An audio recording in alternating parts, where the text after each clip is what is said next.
मात्र देवापर्यंत तोच पोहोचतो जो प्रतीक्षेनं भगवंताला प्राप्त करतो. माझी विनंती आहे, जे वर मंडपात त्यांनी खाली बसून घ्या, जे पाठीमागे उभे त्यांनी बसून घ्या. जय बाबाजी, जय महारामेश्वरजी.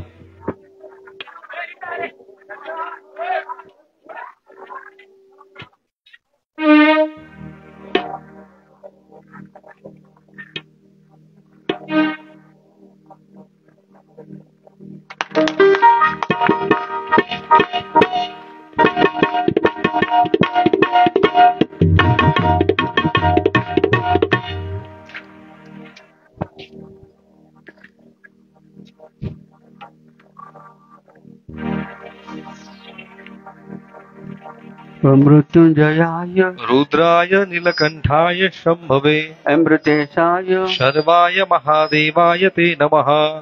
अच्युत केशव विष्णुर्हरि सत्यं जनार्दन हंस नारायणं दैवमेकम् अष्टकं नाम शुभं केशवं क्लेशनाशाय दुःखनाशाय माधवम् श्रीहरि पापनाशाय गोविंद मोक्षदायकम् ध्यानमूलं गुरुर्मूर्ति पूजामूलं गुरुपाद मंत्रमूलं गुरुर्वाक्य मोक्षमूलं गुरुकृपा पूजा सत्यं मंत्र सत्यं सत्यं देवं निरञ्जनम् गुरुवाक्य सदा सत्यं सत्यमेकं परं पदम् अन्यथा शरणं नास्ति त्वमेव शरणं मम तस्मात् कारुण्यभावेन रक्ष रक्ष महेश्वर.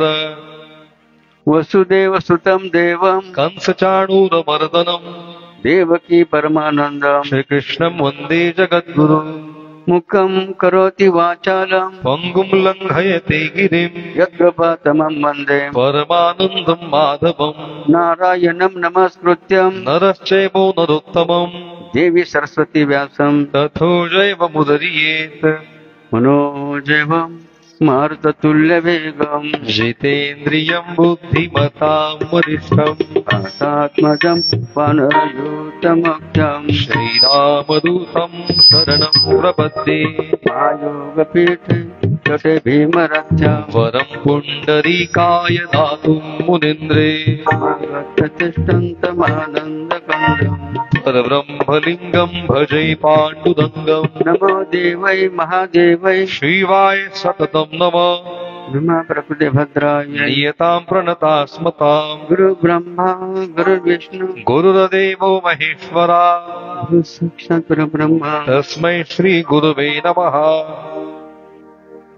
गुरुर्ब्रह्मा गुरुर्विष्णु गुरुदेवो शनेश्वरा गुरुर्साक्षात् जनार्दन स्वामी तस्मै श्री ओं जनार्दनाय नमः.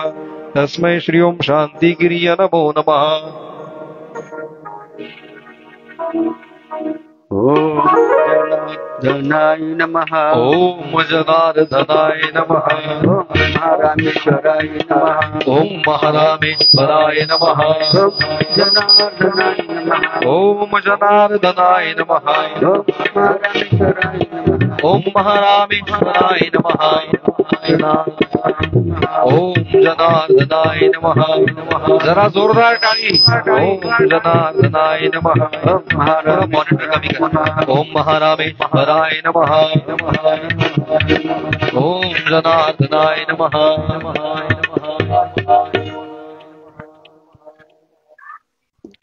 पुण्यानी पवित्र नगरी कोणार्क नगर. कोणार्क नगर कारण प्रत्येकाला का दृष्टिकोन काय दृष्टिकोन घेईन दृष्टिकोन असणं आवश्यक आहे. त्याप्रमाणे आमच्या कोणार्क नगराचा दृष्टिकोन पण अध्यात्म पण त्यांनी सुंदर विचार केला की आपल्या नगरीमध्ये महादेवाचं अधिष्ठान असावं की नाही. आणि त्यानुसार आपण पाहतो सुंदर असं अधिष्ठान भगवान शिवाचं अर्थात महादेवाचं निर्माण केलं. त्याचं नामकरण झालं. त्याचं पूजापाठही संपूर्ण झालं. कलशारोहण ध्वजारोहण झालं. स्थापना सुद्धा पूर्ण झाली की ब्राह्मणाच्या मंत्रघोषामध्ये. अशा या ब्रह्मेश्वराचा सोहळा या कोणार्क नगरीमध्ये स्थापन होत असताना की ज्यांना शंकराचा अर्थात महादेवाचा अवतार समजला जाता शिवयोगी संत निष्काम करोगी ओम जगद्गुरु जनार्दन स्वामी यांच्याही पालखीचा सोहळा संपन्न झाला. मग अशा एक थोर पुरुषांच्या आशीर्वादाने आपण या ठिकाणी असताना कारण मराठी संतांची भूमी केली. आणि म्हणून आपण सर्वजण की आपल्या समोर जी पालखी आहे, ज्या पालखीचा सोहळा ज्या नगरामध्ये होतो, तर त्यामुळे काय होतं, त्या नगराची दरी दिवा का जातं, दरी दिवा एवढंच नाही बघा, त्या नगरातील भूत पिशाच शाकिनी डाके आपण जन्मतो ना, नकारात्मक ऊर्जा जी आहे, लक्षात घ्या. अशी जी अघोरी शक्ती असतात ते सुद्धा पालखीच्या मुळे काय होतं का, पळून असा माहीत बघा पालखी म्हणून आहेत. अशा बाबांच्या चरणी साठवण धर्म करूया. तसंच या ठिकाणी ह्या परिसरामध्ये जेवढ्या देवदेवता आहे बघा त्यांच्या चरणी वंदन करूया. म्हणजे सदाभावपूर आपण या ठिकाणी महारामेश्वराचं महादेवाचं अधिष्ठान भाषा महारामेश्वराच्या चरणी वंदन करूया. गोमाताईला वंदन करूया, या भूमीला वंदन करूया. आणि या सोहळ्या प्रसंगी जेही श्रद्धापूर्वक उपस्थित आहेत, त्यात बालगोपाल असतील, या नगरी असतील, बाहेरून आलेले असतील, म्हणजे गायक होते माता भगिनी उपस्थित आहेत. अशा सर्व भक्तांचं, माता भगिनींचं जरा वर हात करून जोरदार टाळी अभिनंदन या ठिकाणी.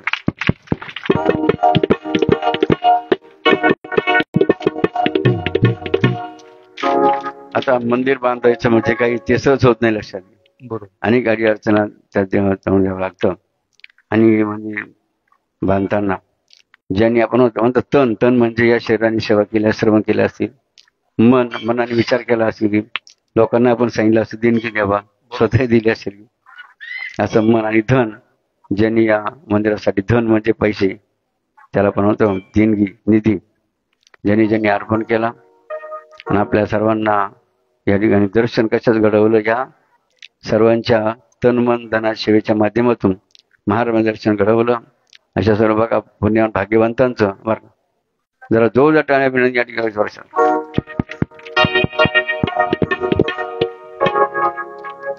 बस बस.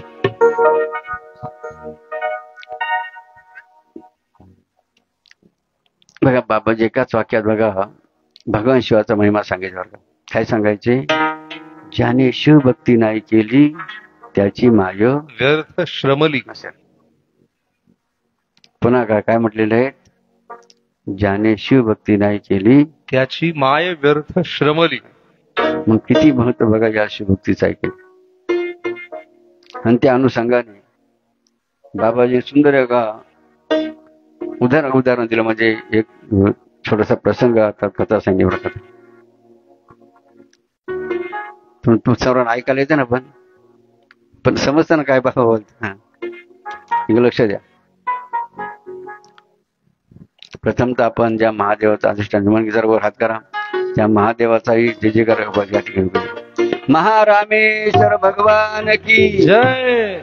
ओम जगद्गुरु जनार्दन स्वामी महाराज की जय. उत्तराधिकारी श्रीमद जगद्गुरु स्वामी शांतिगिरीजी महाराज की जय. हो शांतीला बघा किसमे घालवायला की देव ते पद कसं काय बघा देवाने दिलं, देवालाच माहिती बरं कसं. असो जय. असो काय का कथा बघा बाबांनी सुंदर अशी सांगितली जी अत्यंत महत्वाची बरं लक्षात घ्या. काय बघा त्या कथेचा मुद्दा आहे, तर म्हणे बघा कात्यायन नावाचे मुनी होते. कोणते मुनी होते? कात्यायन. बघा लक्षात घ्या कोणते मुनी होते बघा, कात्यायन नावाचे मुनी होते. त्यांच्या मनामध्ये प्रश्न निर्माण झाला बरं का. कोणता प्रश्न निर्माण झाला होता? या संपूर्ण जगामध्ये सर्वात श्रेष्ठ धर्म कोणता बरं का? काय प्रश्न निर्माण झाला? या जगात सर्वात श्रेष्ठ धर्म धर्माचा.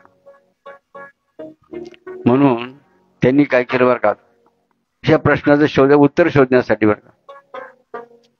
जसं बघा जनानंद स्वामींनी नागेश्वराचा अंदरसूर या ठिकाणी नागेश्वराच्या सन्नीत 16 वर्ष सिद्धासनावर बसून बघा तपश्चर्या केलं का.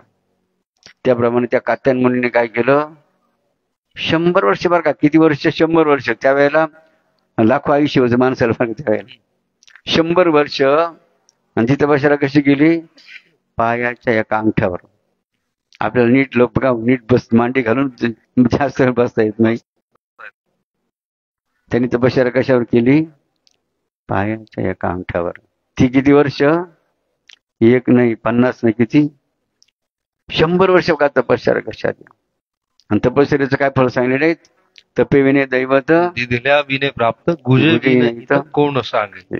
म्हणजे तप केल्याशिवाय भगवंत भेटणार नाही, गुरु केल्याशिवाय ज्ञान होणार नाही.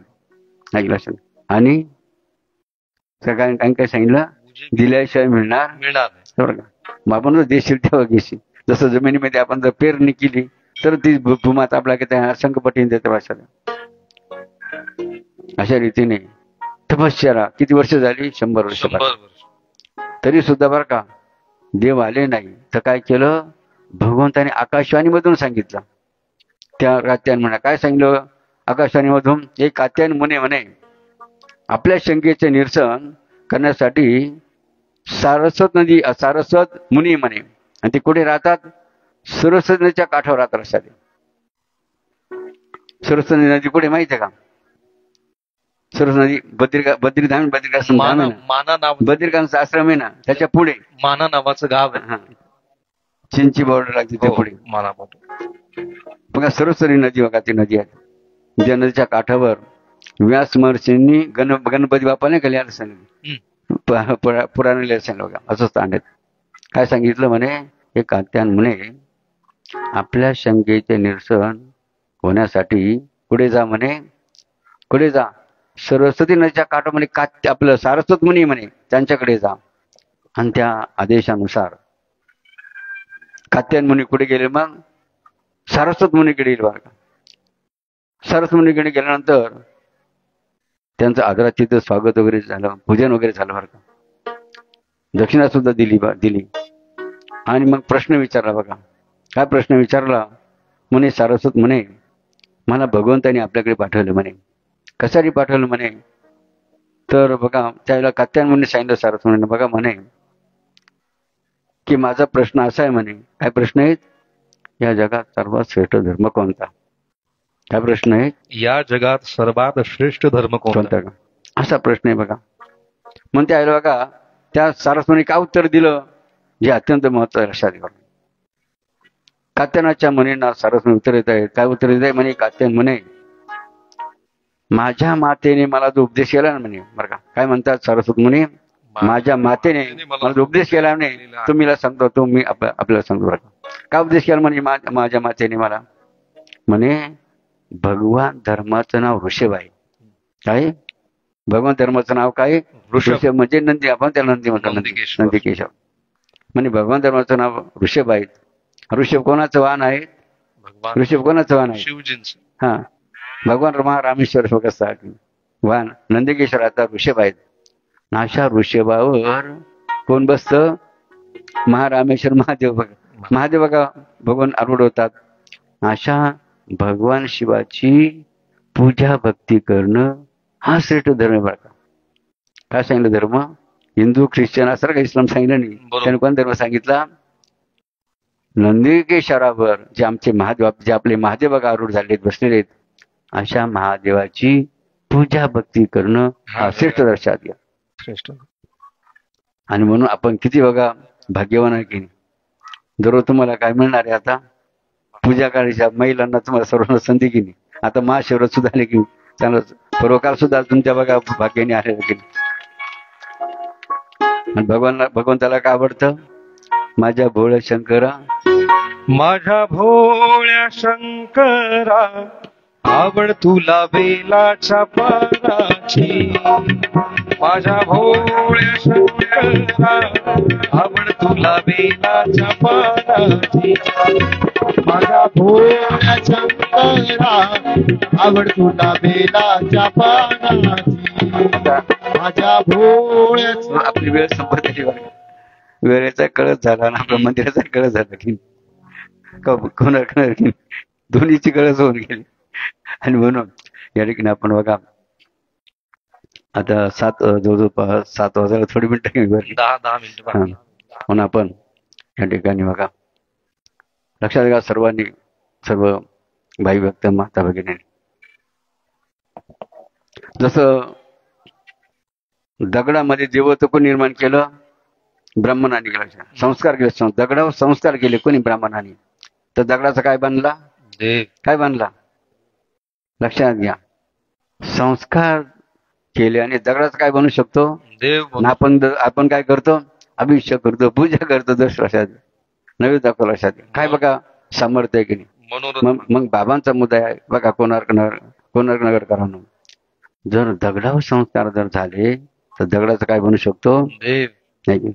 तर मग का माणसावर संस्कार झाले तर माणूस काय बनेल सांगा ना? माणूस काय बनेल? नर करणी करे तो हा, नर करणी करतो नरका, नारायण. आणि नारी करणी करतो नारी की नारायणी बन जा. म्हणून या सर्व नारायणी जर टाळी वाजून या सर्व करतात का? अभिनंदन आपल्या सर्वांचा. लक्षात. म्हणून सर्व माता पित्यांना संस्कार आपल्या मुलावर करणं किती गरजेचं लक्षात. कारण आपली भारतीय संस्कृती काय म्हणते? मातृदेव भव, पितृदेव भव. प्रत्येक मुलीसाठी आई वडील कोण आहेत? आई वडील कोण आहे? का राक्षस आहे? मग खैस आहे का? मग कोण आहे? प्रत्येक सुपुत्रासाठी आपले माता पिता कोण आहे? देव आहे की. मातृदेव भव, पितृदेव भव. जर मग देव आहेत मग मुला मुलींनी दररोज काय केलं पाहिजे? दररोज काय केलं पाहिजे? देवाचं तुम्ही दर्शन घेणार की दररोज आता महादेवाचं. तसंच तुमच्या घरी सुद्धा साक्षात महादेव पार्वती नाही की. आई वडील म्हणजे कोण आहेत? लक्ष्मीनारायण आहेत आहे की. कोण आहेत? महादेव पार्वती. लक्षात घ्या की. आणि मग तुम्ही जेवढी बसले ना तुम्ही वगैरे आईबापाचे आहेत का? नाही. बघा लहान असो मोठे असो का प्रत्येकाला आईबाप लक्षात. म्हणून प्रत्येकाने सुद्धा का तुम्ही सुद्धा प्रत्येकाने काय केलं पाहिजे?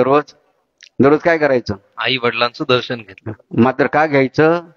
ते आपल्यासाठी कोण आहेत? देव आहे. जो अशा रीतीने बघा दररोज आपल्या माता पिता दर्शन करून घराच्या बाहेर पडेल बघा, त्याचा ऍक्सिडेंट होणार, त्याला हार्ट अटॅक येणार आणि तो आत्महत्या करणार, अपमृत्यू. लक्षात घ्या. किती बघा आई वडिलांच्या आशीर्वादाचं काय सामर्थ्य शक्य आहे की लक्षात. आणि किती सोपं आहे. कधी का त्याला पैसे लागतात, किती सोपं आहे की नाही. उठून काय करायचं? स्नान सर आपलं आटपलं काय करायचं शेवटी बरं का. लहान मोठे सर्वांनी काय करायचं? आई वडिलांचं बरं का. तुम्ही कोणा दर्शन घेणार मग आता? तुमच्या आईवर कुठे? तुमच्या आईवर तिकडे राहते ना. बरं का. सासूबाई आहेत. हा, सासू की सासू घरामध्ये आई वडिला समान आहे की. नवे बघा आणखी काय म्हटलं जातं? काय म्हटलं जातं? तमेव माताचं पिता त्वमेव, तमेव बंधूचं सखा त्वमेव, तमेव विद्या द्रविणम त्वमेव, तमेव सर्व मम देव. बघा गुरु अशा गुरु केली. ज्यानं गुरु केलं असेल ना त्यांनी काय करायचं? जर गुरुचं दर्शन घेतं ना बघा सर्वांचं बघा आईवरचं वडिलांचं सारं दर्शन घेण्याचं बघा पुण्य त्या गुरूंच्या दर्शनासाठी असं माहिती बघा. म्हणून आपण म्हणतो ना एकनिष्ठ भाव माझा सद्गुरु चरणापाशी आणि त्यात सर्व तीर्थ आले गंगा यमुना काशी. असा बघा महिमा आई माता बाबाचं वडिलांचा आहेत. आणि त्याप्रमाणे हा झाला पहिला मुद्दा. दुसरा मुद्दा की बघा तुमच्या घरामध्ये कोणते शब्द वापरायचे नाही आता बरं का. कोणते शब्द वापरायचे नाही? इंग्लिश मिडियमचे बरं का, जे आई बापांना उच्चारले जातात ना, इंग्रजी भाषेतील जी संबोधना आहे ती वापरायची नाही. हा, लक्षात घ्या. तर त्यासाठी आपण काय करायचं बघा, काय करायचं त्याला काय म्हणायचं? स्लोगन आपण केलं सांगा ना. मम्मी पप्पा चले जाओ, आई बाबा आ जाओ. जर टाळीवाला सर्व गेली म्हणजे तुमच्या घरात तेव्हा काही शब्द काय करायचे? तडी पार करायचे, हाकलून द्यायचे, हद्द पार करायचे. कारण ते इंग्रजी शब्द आहे आणि ते खतरनाक आहे. लक्षात राखा. ते काही बेइज्जत आपली इज्जत वाढवणे नाहीत, ते बेइज्जत करणारे शब्द लक्षात घ्या. ज्याला त्याचा अर्थ समजेल ना त्यांच्या लक्षात येईल. लक्षात घ्या.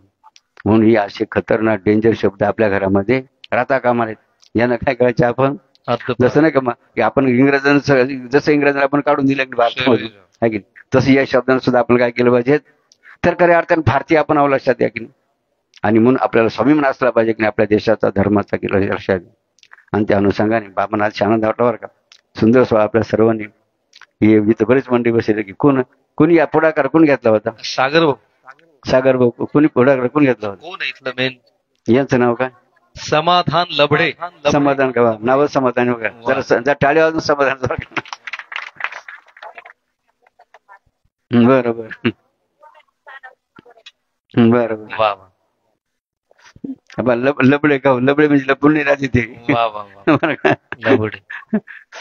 लबडे परिवाराने या ठिकाणी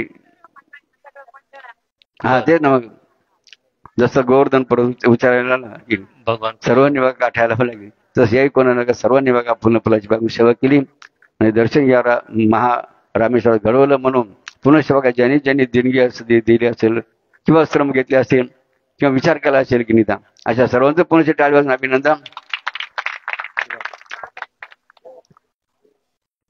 आणि अशा रीतीने बघा आज एक मुद्दा लक्षात आहे संस्काराबद्दलचा. त्याचप्रमाणे तुम्ही जे दररोज खाऊन राहिला का? काय खाऊन राहिले की फळं खाऊन राहिली हे की अन्नदान खाऊन राहिली, ते कसे बघा लक्षात बघा ते संकरित कसे आहेत? हायब्रिड संकरित बियाण्यापासून तयार झाली. ती कन्या कुणाची खाली गेली. आणि त्याला काय वापरले गेले? रासायनिक खत रासायनिक औषधं वापरले गेले. आणि त्यामुळे तुम्ही काय खाऊन विष खाऊन राहिले विष. तुम्ही म्हणजे विष खाऊन राहिले. त्यामध्ये स्लो पॉयझन आहे काय ते तुम्हाला समजत नाही. मग आता खायचा कार्यक्रम लक्षात त्यांचा स्लो पॉयझन लक्षात. आणि म्हणून आता कोणती शेती केली पाहिजे शेतकऱ्यांनी? बरं का? कोणती शेती केली पाहिजे? बरं का? खरं सिक्कीम राज्याचं बघा आपण अभिनंदन केलं पाहिजे का? अभिनंदन केलं पाहिजे? सिक्कीम राज्याने पूर्ण बघा काय पूर्ण राज्यामध्ये कोणती शेती केली जाते? सेंद्रिय शेती. तर कोणते रासायनिक खत रासायनिक औषध वापरतात टाळून द्या. सिक्कीम राज्याचं आहे बघा शेतकऱ्यांचं किंवा तिला भूमिपुत्राचं अभिनंदन केलं लक्षात. सिक्कीमचा इतिहास बघा आता बघा लक्षात चालू परिस्थितीमध्ये म्हणजे किती विचार आपण बघा या देशामध्ये राहून केला पाहिजे की नाही. म्हणून अशा अनेक मुद्दे बरं का तुम्हाला बघता श्री गणेश म्हणून सांगितलं तुम्हाला. असे कितीतरी मुद्दे बघा की आपल्या देशातली मंडळी काय करतायत परदेशातल्या काय अनेक वस्तू वापरू राहिले बरं का. परत अनेक प्रकारचे खाऊ राहिले लक्षात घ्या. परदेश अनेक प्रकारचे अनुकरून राहिले लक्षात घ्या. आणि म्हणून बाबांची इच्छा काय आहेत जसं आपल्या घरामध्ये आपली सख्खी आई असते की नाही मग आपण कोणावर प्रेम केलं पाहिजे? सख्खी आईवर प्रेम केलं पाहिजे का सावतारावर केलं पाहिजे? सांगा ना.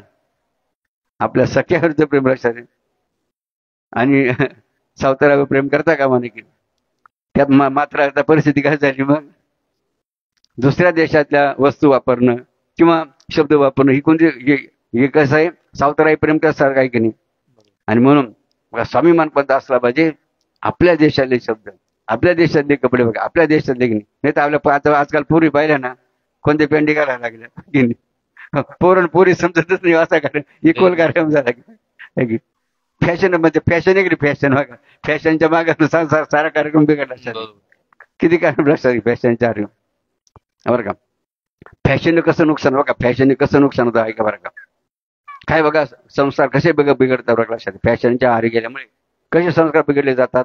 जसं बघा आपलं धर्मशास्त्र का म्हणतं मुलगं जन्माला आल्यानंतर आईने काय करावं आपल्या अंगावर दूध बघा 3 वर्षे पाजा बरं का. बाहेर लक्षात घ्या काय सांगितलं मुलगं जन्माला आल्यानंतर 3 वर्ष कोणतं दूध पाजाय त्याला बघा अंगावर बघा. जी माता भगिनी आपल्या अंगावरचं दूध आपल्या बालकाला पाहिजे तो कसा होईल बुद्धिमान कसा होईल बुद्धिमान होईल तो सामर्थ्यशाली वाक्य कसा होईल सामर्थ्यशाली नवीन होत राहणं मला होईल लक्षात द्या.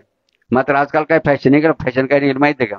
बऱ्याचशा बाया काय करत्या स्वतःच्या अंग दूध न पाजता तरी का बाटली दूध पाहिजे त्या पोराला. कोण दूध पाहिजे त्या बॉटल तरी का त्याला रबरी बोंड असता समोरून त्याला काय म्हणते की दूध पाजतो का कोणतं दूध पाहिजे त्या बाया काय बाय तुम्ही का आम्ही तिकडच्या बाया सांगतो बरं का इकडच्या बाया चांगले जर टाळी वाजून यांचं आम्ही बरं का. आता मग बाबांचा प्रश्न बघा बाबांचा प्रश्न लक्षात द्या बरं का. काही बाया काय करतात कोणतं दूध वापरे त्या बाटलीत दूध वापरे बरं का. मुलाच्या हातात ती बाटली देतात.